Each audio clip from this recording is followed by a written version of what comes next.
Hello, hello, and welcome back to the podcast. So happy that you are here today. I have an exciting episode for you because this is on habits that will guarantee your success if you do them. That's a big thing. If you do them, you can listen to all of the tips, all of the tricks, read all of the self-help stuff, listen to all the podcasts. But if you don't implement what you are learning, nothing's going to happen. So today I am getting very specific on 10 habits. I have written them all down that will guarantee you success if you do them.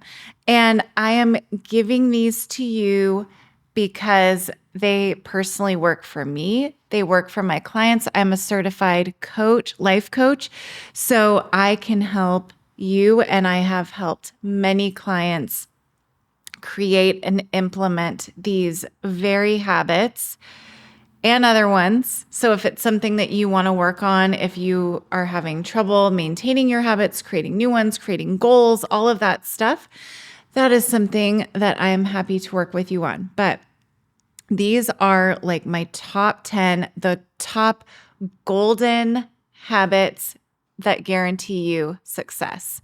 So let's just jump right in. Okay. And I'm looking at the list right now. They are in no order. So this is not like number one is the most important or the least important. They're just 10 that you can easily do if you want to. You just got to do them. Okay. So first one is to get up early.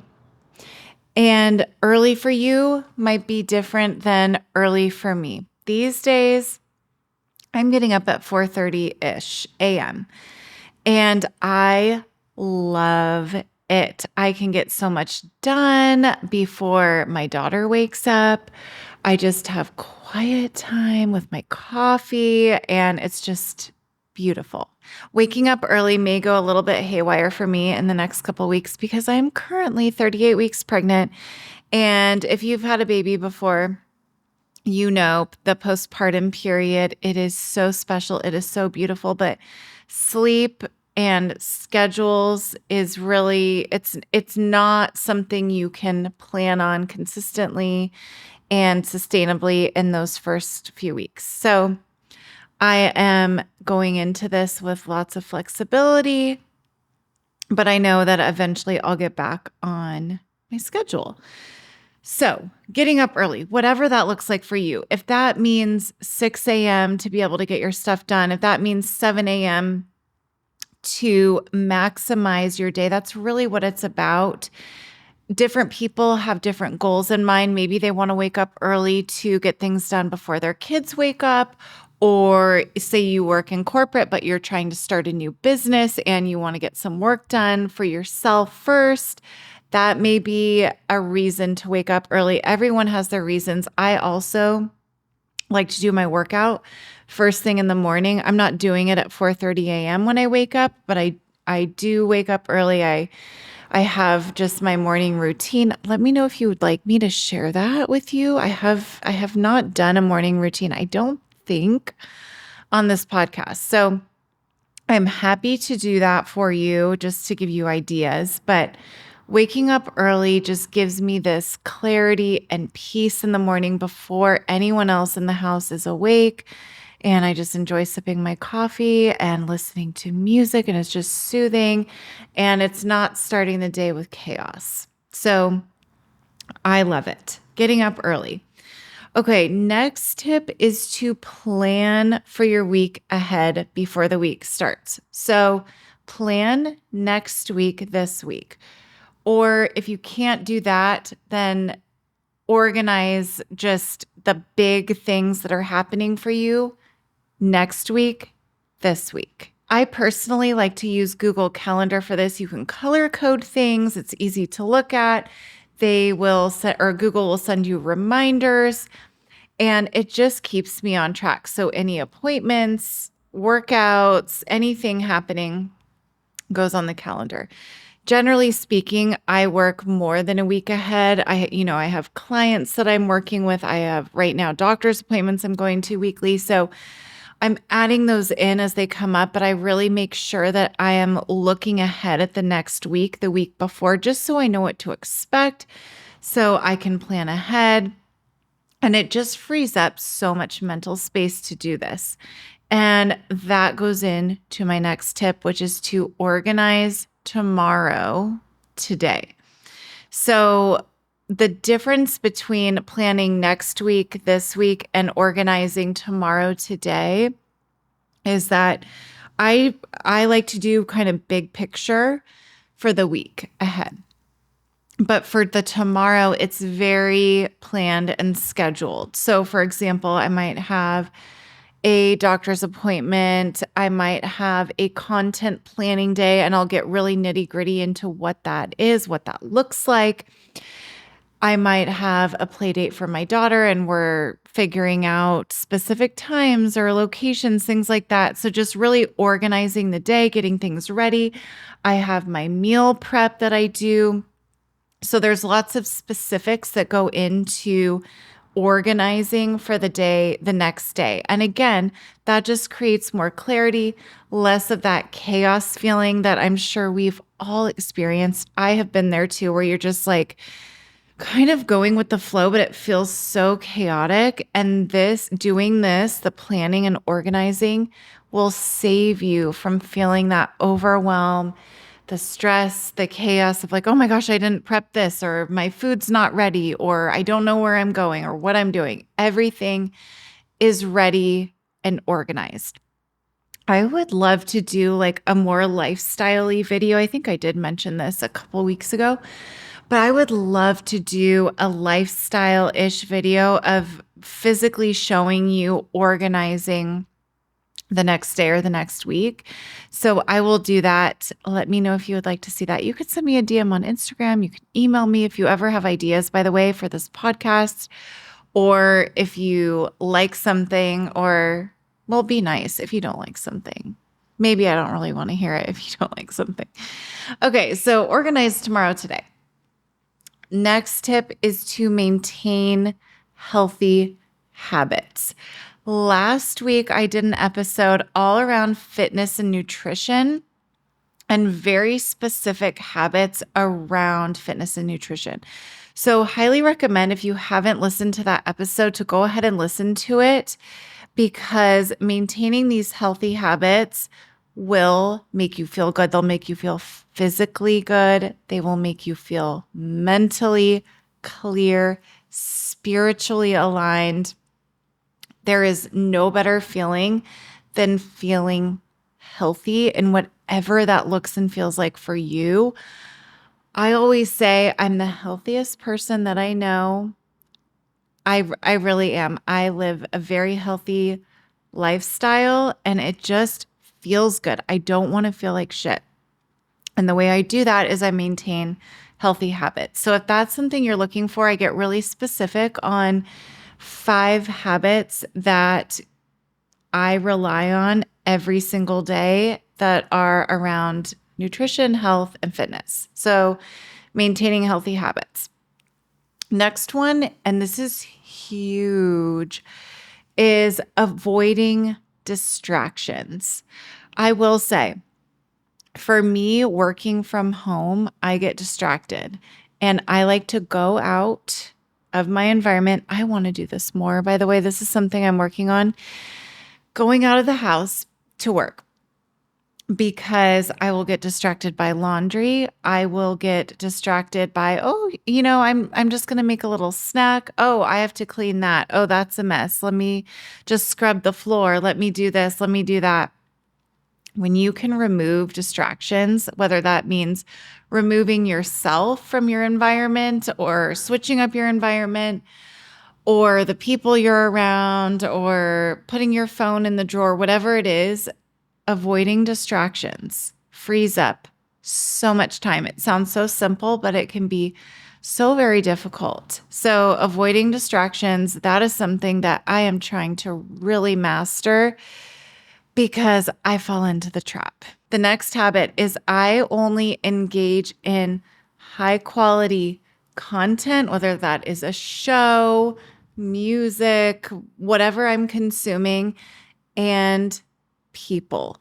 I do not surround myself with really anything that is not to my standards. This also includes food, which I touched on in my last episode. So go ahead and listen to that if you're into fitness and health and nutrition or you want to be. Food is a big one. So don't settle for mediocre food. Don't settle for mediocre people. Don't settle for mediocre content, whether that's on social media. Do an unfollowing spree if there's stuff you're seeing and you don't like it, if it's not up to your standards. Don't surround yourself with people who don't align with your values. So, all of these things can just shed so much weight when you get rid of them. They are not needed, the things that are beneath us. And that is not to say or not to sound bratty or stuck up in any way. When you can shed those things that don't align with your values, that are mediocre for you, again, it will release so much weight, create so much clarity, create so much space for the things that do align with your goals, with your values, with your vision for this life that you want for yourself. So it is so freeing. It is so amazing. And that leads me to my next tip, which is to say no. Say no to things that do not serve you. This is one that was really, really big for me, something that I have worked on for a long time. So I say no when something will cause me overwhelm, when something will cause me stress, or if I guess overwhelm kind of goes into this, but if I don't have the time and I'm asked to do something, I will say no. So boundaries are huge. So saying no, think about what your values are. Is what you're being asked to do or what someone is pushing you to do, or whatever the situation is, does it align with your values? Think about that. Boundaries are hard for you. I'm going to link a fabulous book in the show notes that you can check out. It is amazing if you are having trouble with boundaries, learning about what boundaries are, how to enforce them, all of those things. So I'm going to link the book. And if this is something that you are wanting to work on too, maybe one-on-one, I am taking new clients in July. If you're listening to this live in June of 2024, I'm taking a few new clients, one-on-one clients in July. I will leave the application in the show notes, and boundaries are huge. Boundaries are something that I work on with clients a lot. And when you can create healthy boundaries for yourself, you will not only respect yourself, you will feel clarity, you will feel lighter, all of the things. So boundaries are huge. And this kind of leads into the next habit to guarantee success, and that is outsourcing. So outsourcing is going to look different for everyone. What I like to do is outsource the things that I either am not good at, that I have no interest in, that I don't enjoy doing, or I don't have the capacity to do. So that's going to look different for everyone. There are so many different things that you can outsource, and that's why I say it looks different for everyone. For me, it is cleaning. I clean my space, but the deep clean thing, especially now being super pregnant physically, I don't feel like I have the capacity to clean in the way that I would really like. So that means having someone come and clean. Maybe for you, it is in your business, doing something in your business like your taxes or editing. So my biggest tip here is to think about the things that maybe you are doing now that you don't enjoy or that you feel you're not good at, you have no interest in doing. How can you outsource? Or how can you find help maybe within your household? Maybe you have a partner or a roommate or an older child who can help you here. So whether that means hiring somebody to help you or having someone in the household do certain tasks, figure out a way to outsource to free up time for the things that are in your level of genius, or free up time to go to the gym, or free up time to cook a healthy meal, or free up time to do the work you enjoy doing. We all have different goals. So whatever the outsourcing looks like for you, do it because it is so worth it. And last, but certainly not least, is communicate. And this kind of goes along with boundaries, at least in the way that I'm going to talk about it, is that this is kind of an issue I see with people pleasers and with clients I work with. Myself, I call myself a recovering people pleaser. So I have been here where maybe, let me give you a situation. I'm just thinking on the fly. So say that somebody invited you to a party or a function, and there's going to be people there that you know, but you don't really enjoy them. They're just like you don't have anything in common with them. You have different goals, you have different values than them. It's just not enjoyable for you. And that goes back to not engaging in mediocre people, places, things, content, to that tip that I shared. So instead of, because I've seen clients and I've done this in the past myself, I do not do this anymore. And when I tell you that communicating just saves you so much grief, saves the other person or people so much grief, it's amazing. So don't tiptoe, don't ghost and say, oh, I'm just going to either totally lie and make up a big excuse and then get caught in the lie, or just ignore it altogether. Just don't tiptoe around people. Instead, what you do is you communicate in a polite and kind way. And on top of that, which is easier said than done, is not worrying what other people think. And that not worrying what other people think comes along with getting over the people-pleasing mentality. So with that comes self-awareness, staying true to your values, knowing your core values, staying in your values regardless of what is going around or going on around you. And that is something that I really specialize in coaching, is values work. And so if that's something you want to work on, let me know as well. But communicate. Don't tiptoe around people. And this can take practice. The first time it might feel scary. The second time it might feel scary. The third time it might feel scary to just be direct. Always be polite and kind in your communication. It will not fail you. If the other person responds in a very reactive, negative way, it's usually a them thing and not a you thing. You did your part in being direct and polite and very kind. So, those are my 10 habits that will guarantee you success in whatever it is you're trying to create in your life, and whatever it is that you are designing your life to look like, your goals, all of the things. I would love if you would share this with somebody that you know it could help. If there is somebody that you know who's working on designing their life, creating new goals, new habits, these really, really work. And again, if you are looking for very personalized help, accountability in any of your goal setup, time management, designing your life, values work, fill out the application that I have in the show notes. I am taking just 3 clients in July of 2024. So if this is up your alley, I would love to chat with you. And with that, I will see you next time. Bye.